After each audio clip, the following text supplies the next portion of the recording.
नमस्कार। Today talk में अपने संपूर्ण गोटे की स्वागत करी छी हम सब समय संदर्भिक बातचीत का कार्यक्रम में उपस्थित रहे छी एक का के अतिथि के रूप में बजबै छी समय संदर्भिक अनुसार से चर्चा पर चर्चा करे छी। जेना अखन दियाबत्ती के तैयारी भ रहल अछि, लेकिन मध्य प्रदेश में अखन सरकार जे छे से खैस चुकल छे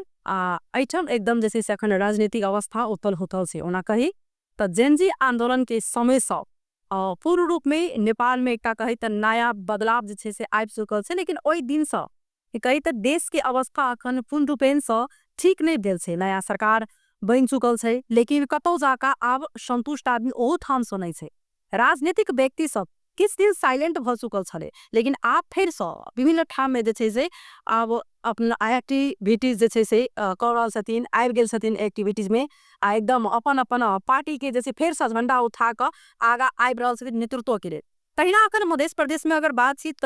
करी तो मध्य प्रदेश के अखन एम्हर एमाले नेपाली कांग्रेस के जे सबके गई तो अखन ई गठबंधन की सरकार छले बना, लेकिन आप देखे छी तो नेपाली कांग्रेस सब कतौ ने कतौ जाकर पाछा हटचाइ रहल छे जे गठबंधन में नहीं रह अही सबके जे सेरो फेरो में रही हम सब अखन मध्य प्रदेश की राजनीतिक अवस्था के बारे ले अखन सरकार के जे छे से ठन के मुख्यमंत्री अखन विश्वास के मत लेब के सेहो बात आबि रहल छे। 28 गते के विश्वास के मत लेथिन तो एहि में हम सब के बातचीत करब। पहले हम सब आई अतिथि के रूप में बजेने छन माननीय राम सरोज यादव, भौतिक पूर्वाधार मंत्री तथा प्रदेश सभा सदस्य। पहले उनका हम सब स्वागत करी तब विशेष बातचीत करब। अपने के स्वागत है मान्य जी। धन्यवाद धन्यवाद। देख रहल छी जे अखन जे जनता पार्टी की सरकार छे ओई में लोसपा बाहेक सब जैसे से समर्थन फिरता ल चुकल छे। अखन 30 दिन कहे छे कटला के बाद जे छे से विश्वास के मत लेब पड़े छे। 30 दिन अखन कटलो नहीं से प्रकार से अगर कह जाए तो, लेकिन ई मुख्यमंत्री के राजीनामा तो अखन नहीं एले, विश्वास के मत पर मतलब अडिग हरे गेल छथिन। अगर जदि जे एहि में विश्वास के मत ओ ल ले छथिन तई में नहीं बुझा रहले जे हतार भ रहल छे। एना से कि अब संवैधानिक प्रावधान सब है के अनुसार जब तो रिजाइन नहीं करते तब सीट वैकेंट नहीं मिले, और खासकर नेपाली कांग्रेस जनमत नेपाली नेकपा एमाले वो फिरता लड़ने से संभवतः आई लोकसभा के मंत्री से वो फिरता लड़ते तो काय लेकर टेस्ट होते जो अखन जो मुख्यमंत्री के बहुमत है कि नहीं, विश्वास है कि नहीं सदन के ऊपर कर उनका पर शिकार से 28 गते और फेलियर यदि भाजा से विश्वास के मत प्राप्त नहीं हो तो माननीय प्रदेश प्रमुख जी आह्वान करते दिन के भीतर में 76(2) अनुसार संविधान के धारा 76(2) अनुसार 2 या 2 बंदा बड़ी पार्टी करते लकर दावा पेश करो हमारे बहुमत दावा पेश करते के बाद बहुमत है तो सरकार बनते वो सरकार के 30 दिन भीतर में विश्वास के मत लेवो होते तो अखन के अवस्था यहाँ से जना अखन प्रदेश प्रमुख जे छे से दावी पेश करबा के मुख्यमंत्री सबके नहीं कहलखिन, लेकिन अखन हम भ रहल छे अखन दावा पेश करबे कहो नहीं पड़ते जाबत विश्वास के मत में फेलियर भ जते अखन के सीएम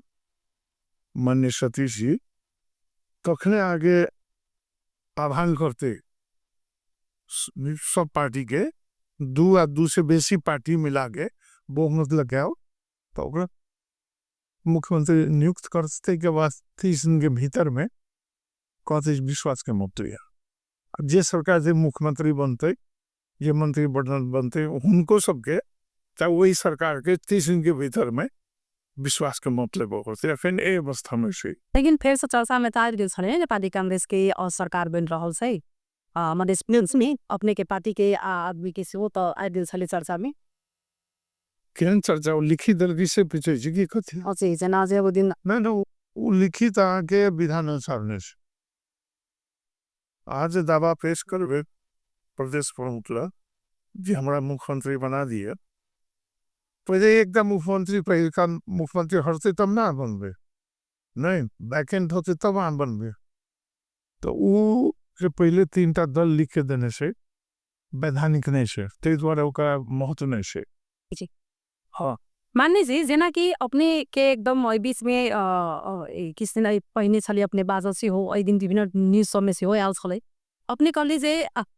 नेपाली कांग्रेस के और एमाले के गठबंधन ई घातक से आ फिर से देख रहा है जे नेपाली कांग्रेस अपने प्यार पर अपने पढ़ाई मार रहा है या कही तो ई गलती फिर से दोहरा रहा है की कह साहब मैं अपनो ओइ बात पर हम कायम छी। हमरा सब आंतरिक बैठक में दल के हो चाहे पार्टी के प्रदेश के जे बल ते पार्टी के अथी में अखनो हम कह रहा छी के आगे स्टूडियो में तखनो कह रहा छी विभिन्न कारण सबसे तै द्वारे नेकपा एमाले से संजू होके अंदर से सरकार ने बनबो छै तकर उदाहरण दै छै। एकटा लगभग 2 तिहाई के सरकार केंद्र में बढ़ल है। नेकपा एमाले नेपाली कांग्रेस लार्जेस्ट पार्टी नेपाली कांग्रेस सब संसदीय व्यवस्था में एकटा बात मान्यता की छे जे फर्स्ट जे सबसे नंबर पार्टी होय छे या सेकंड लार्जेस्ट पार्टी दोनों मिल के यदि सरकार बनबे छे तो पार्लियामेंट्री सिस्टम के सेहत के लिए ठीक नहीं है, स्वास्थ्य के लिए ठीक नहीं है। कारण दोनों सशक्त पार्टी सरकार में से तो प्रतिपक्ष कमजोर भेल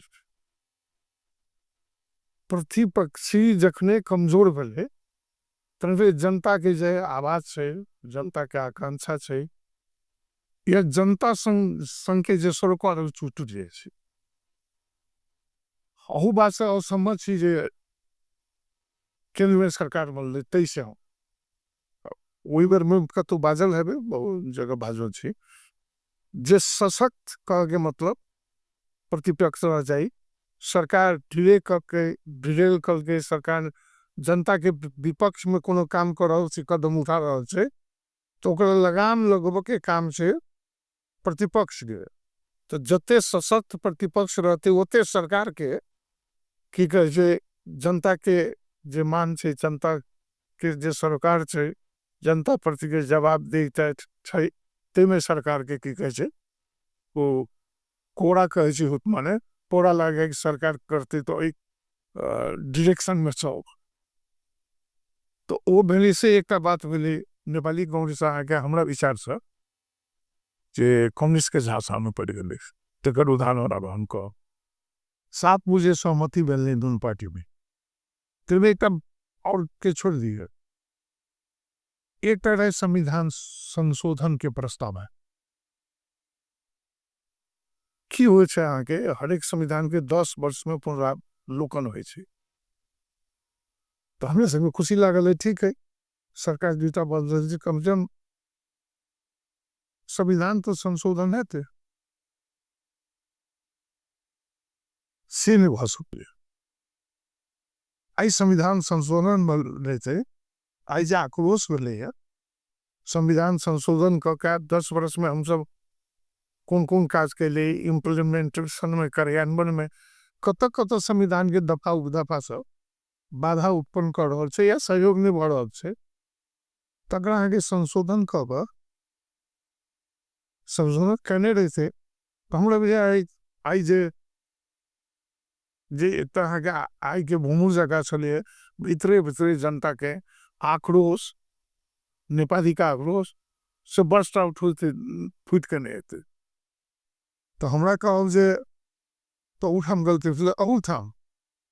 हम सब वही बात दोहरा रहा लार्जेस्ट पार्टी नेकपा एमाले से second largest party Nepali Congress से और दोनों के मिलकर नहीं बन बच्चे तो आवाज पे होती मच्छर बने संतुष्ट एमे अपने के पार्टी नहीं छे कि अपने व्यक्तिगत मान्य रन जे एमे सज छे से संतुष्ट में से की असंतुष्टि भेले क्या ने जे छे से एमाले पर अपने के विश्वास भ रहल छे कतो जा पर से हम टूटा बात कह देनो ना एटा हम कह देनो संविधान संशोधन दूसरा बात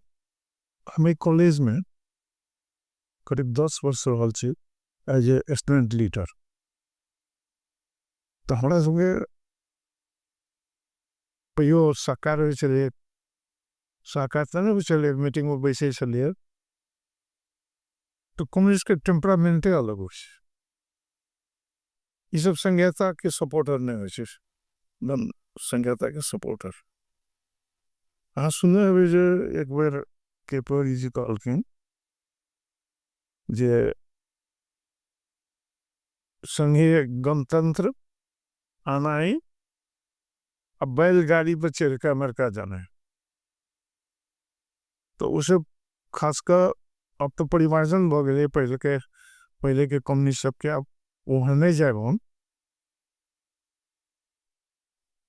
तो तई द्वारा के कहे कि वो सब सत्य बात बाजक सही नहीं सही बात जनता के पक्ष में से हमारा ने बुझाइल ते द्वारा ये बात करने जे अखन आवश्यकता से आके खासकर आके टीवी टुडे के माध्यम से अपने के टेलीविजन के माध्यम से संपूर्ण दल के नेता सबके माननीय सांसद सबके अनुरोध कर चाहिए आह्वान कर चाहिए जे सुनी था भाई आगे ओठाम के किस पत्रकार सब और के विद्वान कहला सब पॉलिटिकल एनालिस्ट सब ये अपना के एनालिस्ट कहे वो सब कहे देश में बड़का भाड़ हो गए जे संघीयता के खत्म कर आगे बुझल जे ये मध्य प्रदेश है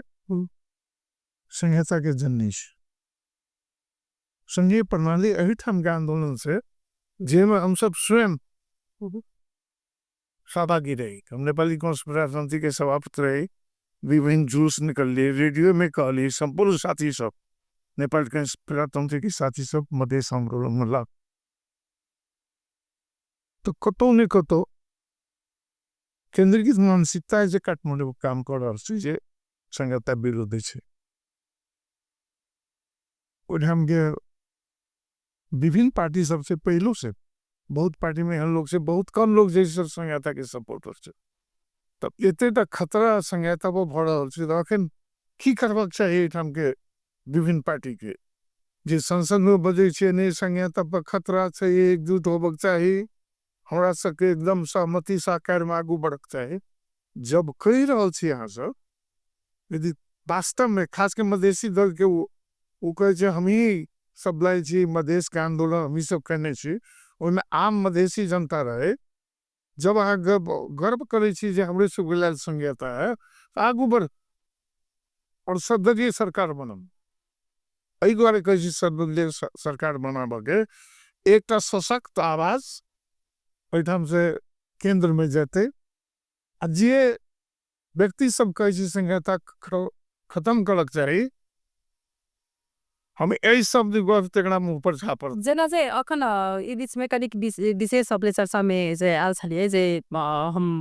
ई दोनों गोटा के जे सहकार्य नहीं करी एमाले और नेपाली कांग्रेस के तो ऐसे टसिस की अपने मतलब जना आइडल से बात की जे सेना की अपने के जे प्रदेश के जे कहे छी कुर्सी से ज्यादा जे छे से नेपाली कांग्रेस के पहचान जे छे से प्यारा छे से बात कही नहीं हमसे नहीं को हम फिर दोहरा के की कहो सरिया के की कहो जे एकजुट हो एकजुट भजेबे भाई राष्ट्र न पैसे सबसे बड़का देश प्रदेश की एक थान कुर्सी महज एक तक की कहे सीएम के कुर्सी के लेल अहाँ जे लड़ाई छी चाहे ककरो हम सब पार्टी के बात कहे सब अपन गिराकार कर रहा है अधिकांश दल के नेता है हम ही मुख्यमंत्री बने तकरा छोड़ दिए और संघीयता बचाव के लिए किनका नेतृत्व में थे तो बात के हम नहीं कहब किनको नेतृत्व में संपूर्ण पार्टी एकजुट होकर सर्वदलीय सरकार बनाकर जिनका नेतृत्व में हो सर्वदलीय सरकार बनाकर यदि काल संघीयता के खत्म करे छे संघीयता पर खतरा भी छे संपूर्ण पार्टी एकजुट होकर सशक्त रूप से हम सब संयुक्त रूप से के विरुद्ध में हम सब लड़ी जेना कि शेखर कोइराला सेहो एमाले संगे जे छै से कहने छलखिन दूरी बना के मतलब रखबाक लेल अपने सबके बीच में जे छै से के विषय में संपर्क भेल छलै सन। नहीं हमरा शेखर जी से ई संबंध में बात नहीं भेल छल। लेकिन ओ कहने छ हाँ वो कहने से हमहूँ देखे छियै कि होइ छै एक विचार का आदमी हमने सामने बात में होइ छै ट्यूनिंग मिल जाए छै। हम ई कते दिन से कहै छी जे सरकार ने बनबक चाही ओहो कहलखिन है तो हम सब एक टेम्परामेंट का आदमी छी तो बात मिल गयो छै। उनका हम ही नहीं कहलिए जे हम ही बाजू कि नहीं बाजू और आदमी के अपन राजनीति करे वाला के आदत होइ छै नहीं जे अपन भीतर के बात ही मान लिया हम लोकतंत्रवादी छी प्रजातंत्रवादी छी तो हमरा नीक लागे से बात कहबे कि नहीं कोनो अन्यथा बात नहीं छै। हम अखनो कहै छी जे ओई बात पर हम कायम छी।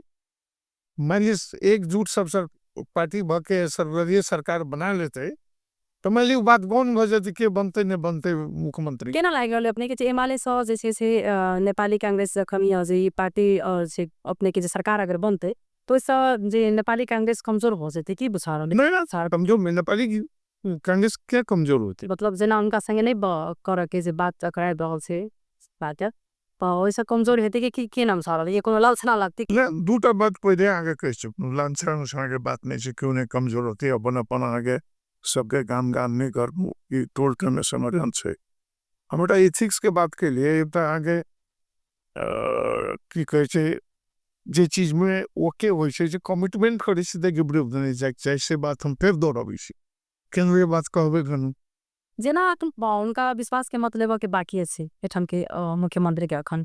लेकिन अगर यदि जो विश्वास के मत ल लेथिन तो आगे से जे प्रकार से जे अखन परिपंथ भ रहल छै तो कतौ ने कतौ जाकर फिर तो अपने सबके ऊपर में आबि सके अखन तक समय छै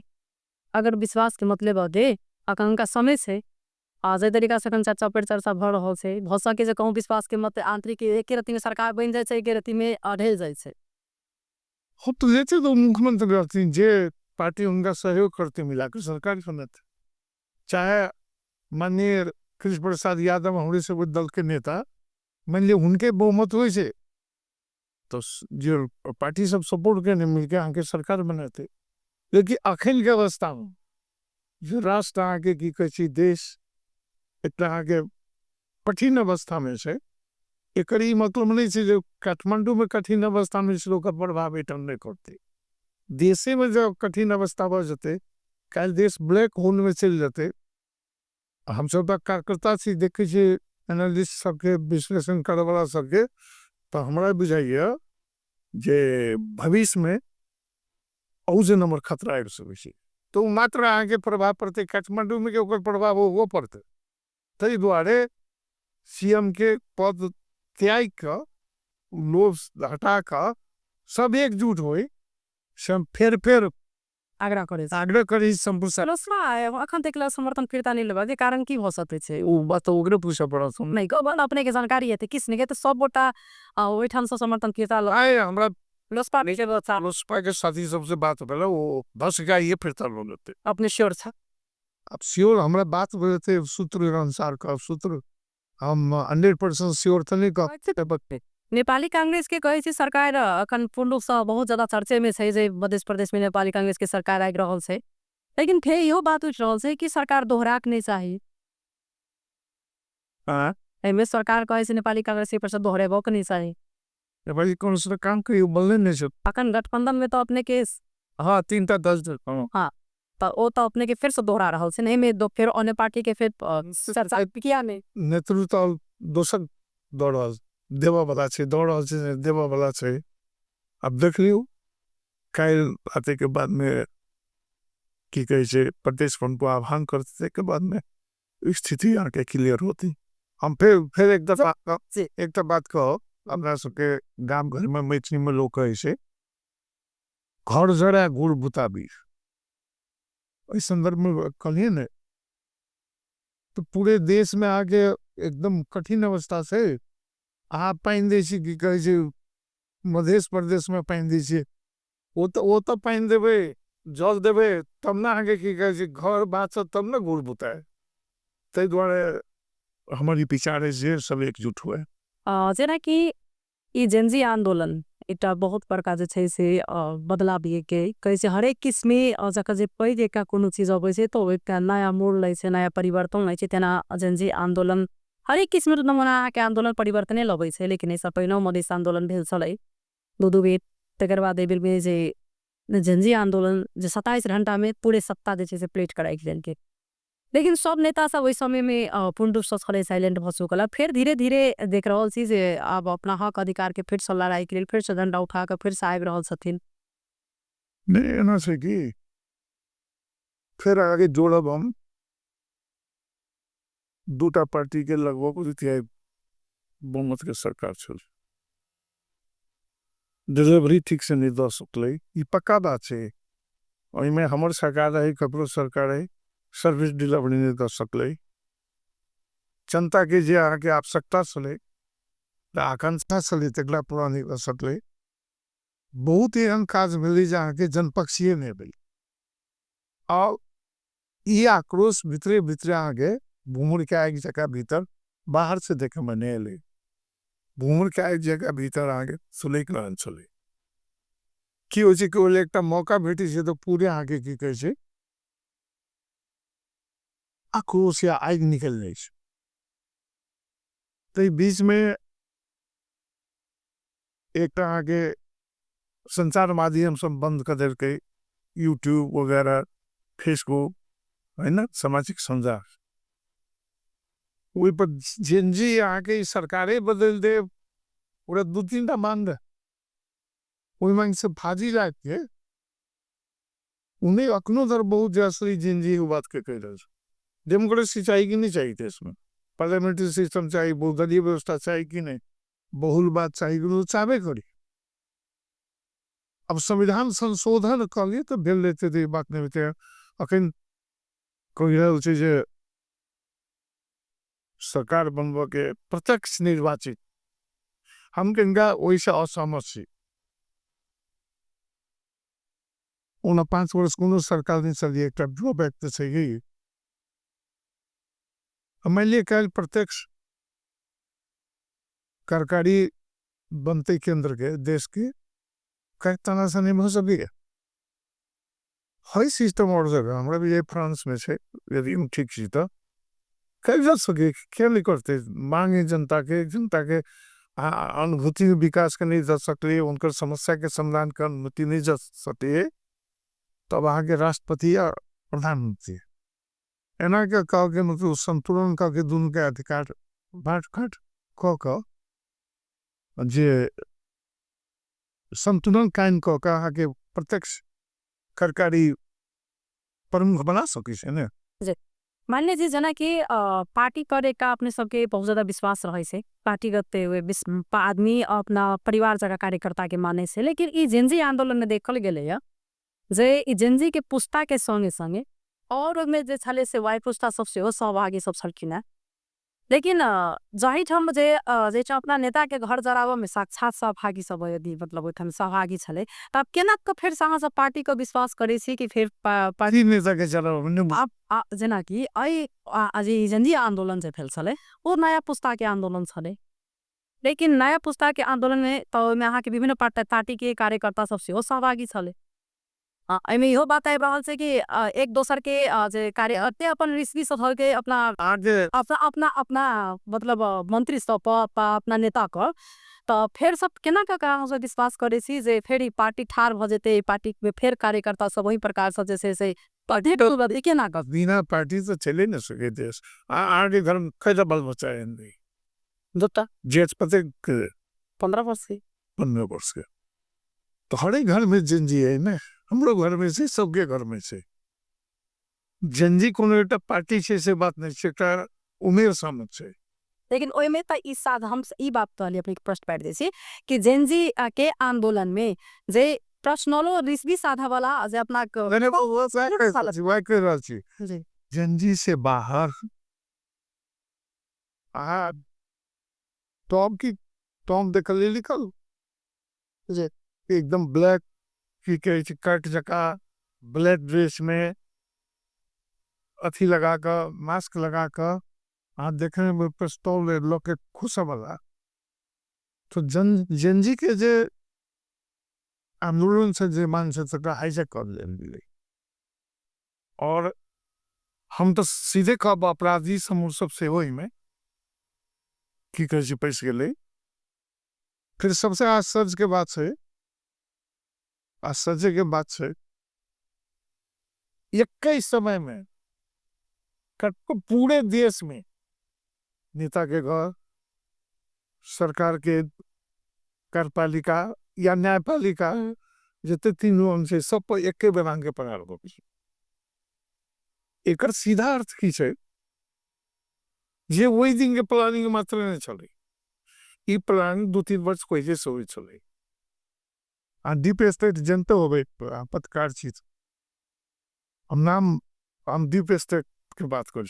कतो डीप स्टेट के काम है संसार में और ये देखली बांग्लादेश वगैरह जो पड़ोसी देश सब में है वह डीप स्टेट काम करे। तो हमरा बुझाइए हमरा नजर में कि पहले से प्लानिंग हो चले डीप स्टेट सब आने के की कहे देश के भू राजनीति जैसे जियो पॉलिटिकल सिचुएशन एक चीन है, एक भारत है, पश्चिम में आगे यूरोपियन कंट्री की कहे अमेरिका है। तो ये ग्लोबल विलेज के ये राखन वैश्विक रूप में कतौ न कतौ की कहे सब बैसल है, ओकरा सबके प्रभाव नहीं है, प्रभावहीन से ये देश तेहन बात नहीं है। तो ओकरो सबके रोल हमरा बुझाई में रहते जेना कहि रहल छै कि जे अखन शास्त्र आचार्य के बाद विभिन्न ठाम में अखन आबि रहल छै से प्रकार सफल देख शास्त्र के आचार्य के जे बात अखन आबि रहल छै जे राजा के जे छै से राज तिलक सहित पे निश्चित छै। आब की करबै केना बुझा रहल अहाँ सबके शास्त्र पर अगर विश्वास अगर करै छियै तऽ वैसे पहिनहो भेल छै शास्त्र के बात सही अखन कोन रूप से देख रहल छी यदि ई बात के आबि रहल छी तऽ हमरा अनुमान करत हमर जे मन में से बात कह बहुत कम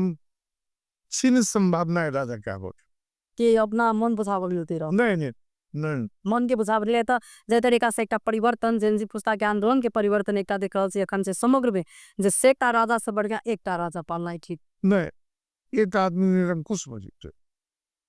तब तो ये देश निरंकुशता में चली जाती, कोनो जनता के लिए ठीक नहीं रहते है ना। और ये बहुलवाद बहुदलीय व्यवस्था पार्लियामेंट्री सिस्टम रहो के चाहिए तब हमरा आके कल्याण है जेना कि जनमत पार्टी संगे मतलब जे ई मतलब सहकार्य जे छै से देखल गेल छै ओ केहन न बुझा रहल छै, मतलब राजनीतिक गणित देखल जा रहल छै कि केहन से बुझा रहल छै की होय छै जे बहुदलीय व्यवस्था जे अनेको पार्टी होय छै सरकार बनबो के रहे एक पार्टी के सरकार बने के संभावना नहीं रहे, विभिन्न पार्टी मिला के सरकार बनवे से वही संदर्भ चेक इन जनमत एमएलए कांग्रेस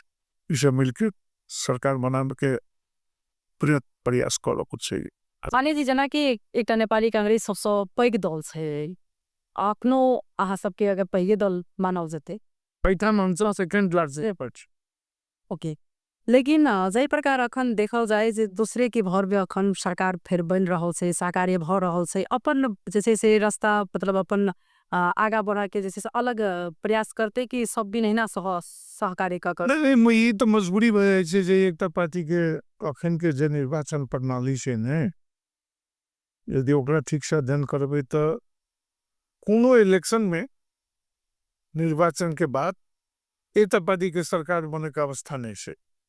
तई द्वारा निर्वाचन प्रणाली में परिमार्जन करे पड़ते आगे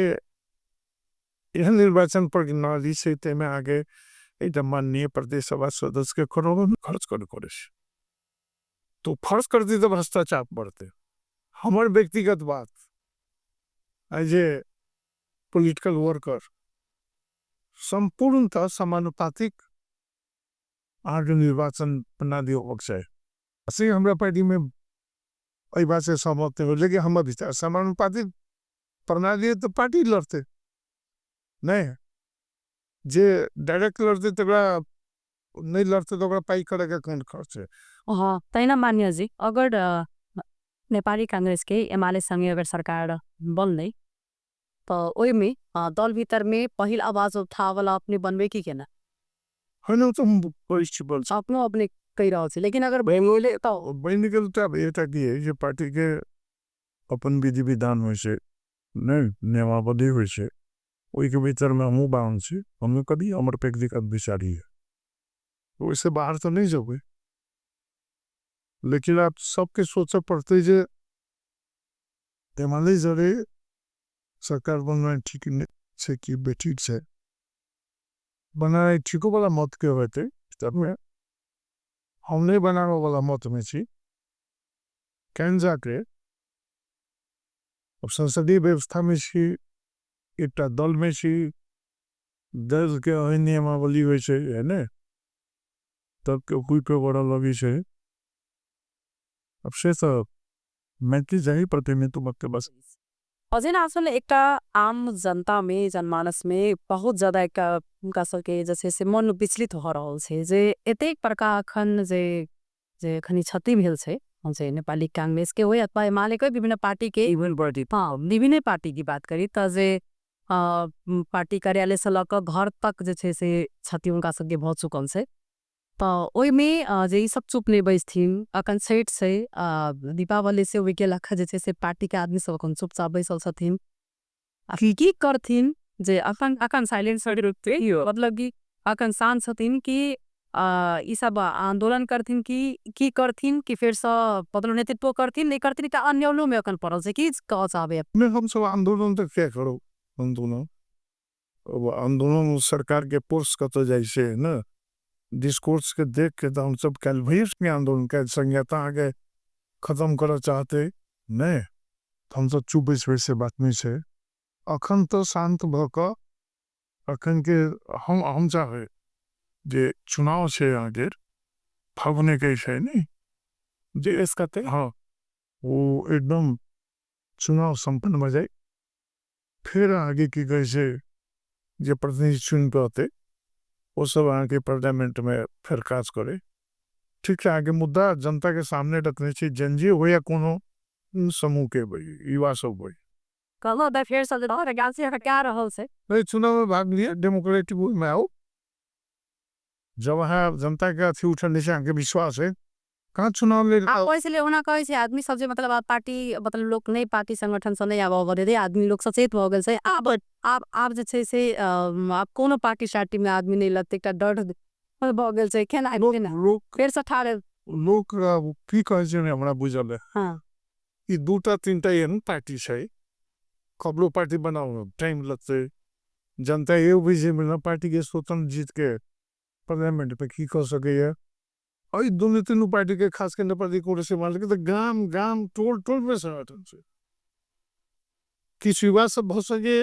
मरो मरो बहुत सके, फिर आई कर के युवा हमरा सबसे बेसी बुझाई छै नहीं आगे डिजिटल दुनिया भगे छै, हमर इतना रेजर माइंड से हमरा सब पहले ओइ में आगे की कहे छै पृथ्वी मानो लेकिन से जानकार छै, ऐसे प्रबुद्ध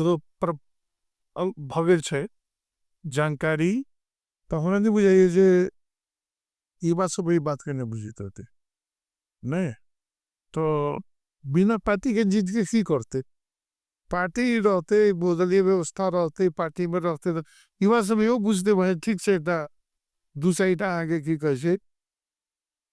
यह आगे नेता सब बहुत सके जे जीत सके, तो पार्टी खोले तू सब अपना बात के जनता में रखे, सबसे ऊपर तो जनता से पार्टी खोल के जनता में रह के ठीक से बहुमत लगाओ और जो बाकी काज है करो, बिना पार्टी कहाँ चलते देश, व्यक्तिगत को रूप में जीत करते की कह चाह रहल छै अपने कार्यक्रम के अंत में की संदेश देबो चाहे छै अपने तक नहीं हम तो आगे फिर सरिया के वह बात कहो हां अखन आगे खास के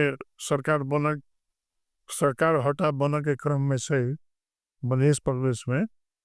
हम जोर दे के कह फिर ही बात कह जे अखन के अवस्था में संहिता बचाव के लिए प्रदेश के विभिन्न पार्टी के दल के नेता संपूर्ण माननीय सांसद अनुरोध कर सर्वदलीय सरकार बनाओ और संहिता विरोधी के विरुद्ध में हम सब अपन आवाज बुलंद कर। चलो बहुत बहुत धन्यवाद देवा साहब अपने के। इनका कार्यक्रम धन्यवाद साहस इनका सबके एक खाना बेस्ट के बावजूद भी इनका सबके तरीका सब मतलब बोतल छन् इनका सबके अखन व्यस्तता छन्